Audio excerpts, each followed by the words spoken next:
And in some countries you cannot, it's just very expensive. So it's really, it's not easy, but we are all over the world. And it was founded in 1992, and we are all stepped in. We were totally excited that Women's Federation would start.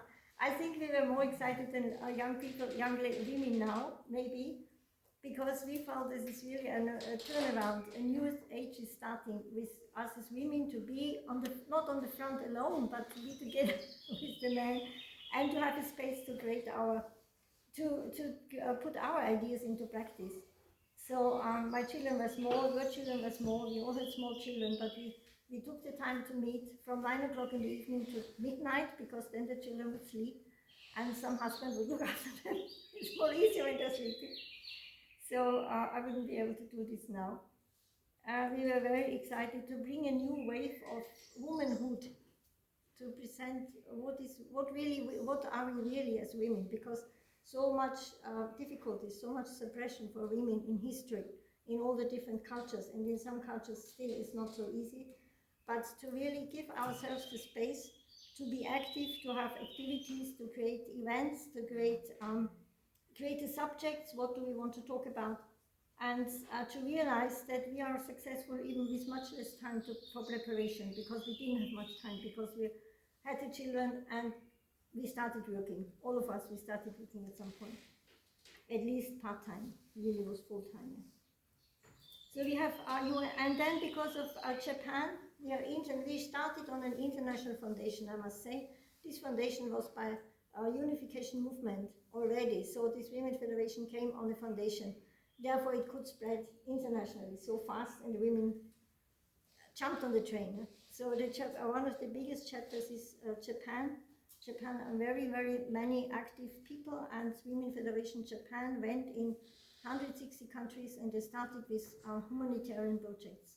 I must really say I'm full of admiration, because living in Japan and then going to countries in Africa, in Southeast Asia, in countries where there is deserts, in countries where there is jungle, and to start programs, and basically they did a lot of school, all kind of educational programs.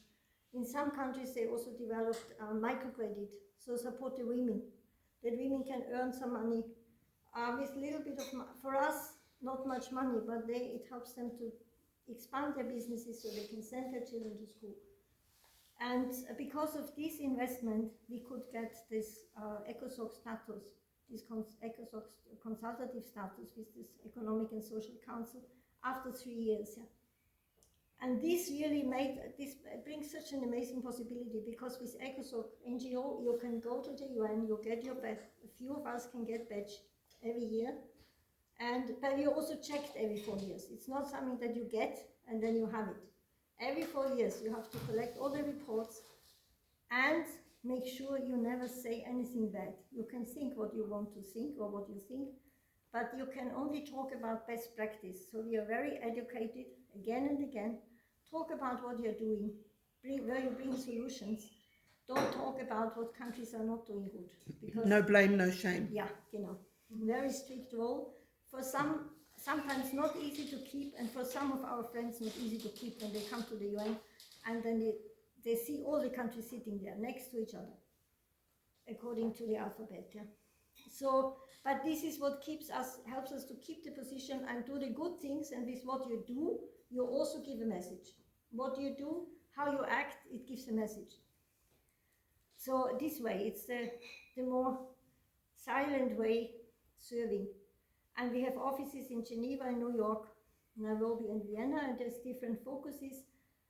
In Geneva is Human Rights and Security Council developed there, and New York is the CSW, is always a big event. This is the Commission on the Status of Women, is a very big conference there. Very difficult spirit there, not easy to deal with. And also they start with social development, which is very, very important. And Nairobi is more for environment. Our colleagues are not very consistent in being present. In Vienna, we have the crime prevention and disarmament. You visited Mrs. Jovine today from disarmament and crime prevention, but crime prevention is an interesting topic, because how do you prevent crime? And this is why I really, really, really appreciate you all so much, because how do you prevent crime? In the end, it's people decide to do something or not to do something. So it's the character, the personality. And as I said, you are the second parents. You become second parents to all these children. Of course, you are being with you. So we always emphasize if there is a home and a healthy surrounding, then it helps people to grow up, because you need time to grow. A 4-year-old child, a 6-year-old child knows something, but they still need support. Even as a teenager, you need support. The more you have a healthy surrounding and you can grow up with healthy inputs, with productive, creative inputs, then you become a healthy person.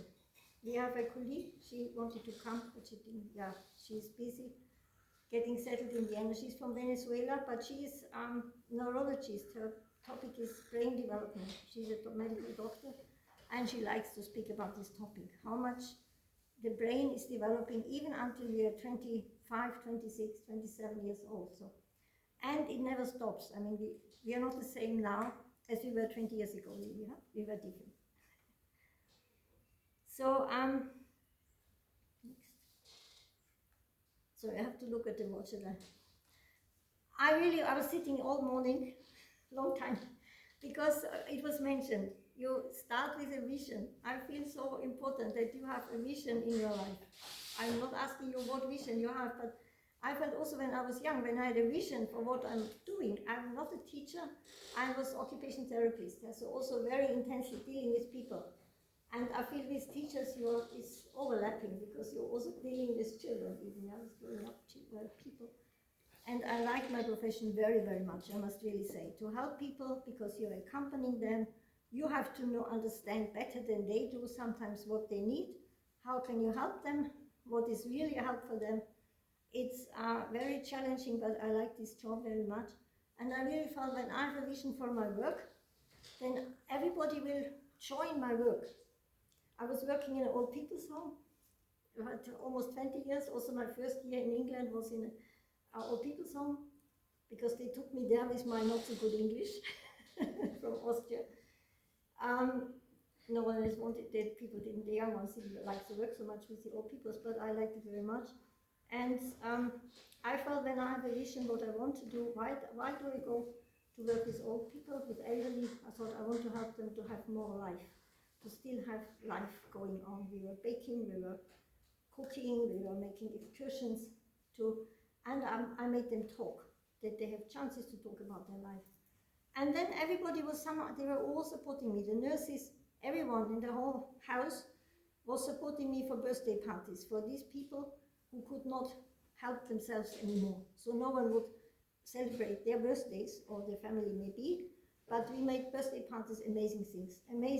So when you have a vision, then you find the people that help you to fulfill it. So, yeah, I mean, there's so many points also, because how do you see the world? I like to see the world as a family, because I have 5 children. They're all girls, but they're very different. So the dynamics as with siblings, I felt so much, you learn so much in a family. You learn so much in a family that can help you anywhere else to deal with conflicts. So when I look at conflicts, then I close my eyes and I say conflict is always something that's happening between children or teenage. So is there not a conflict that cannot be solved? Every conflict can be solved. We have to make everyone sit down and talk and listen to each other. Because conflicts or crime is happening for various reasons. It can be also social deprivation, hopelessness, not finding a future. I mean, if you're born in Islam and so on and so on and so on, there's so many reasons why conflicts can arise. Or the ones they seem to have everything, and the other ones are left in the desert. So all this has to be solved, but it can be solved if we look at each other like being a family. So this is what I like to see. But I had some years to think about it. And of course, we have, as persons, we have the big vision, and then there's always the question, okay, I have a big vision, but what can I do today? What can I do tomorrow? What can I do next week to bring us closer to that vision? So in the end, it's dealing with people. Yeah? It's what we do in our everyday life, and how we can help others also to to feel it, because I think even if you go on YouTube, does it want? You can continue talking, I'll figure it out. It's like a connection because it flashed back for a second.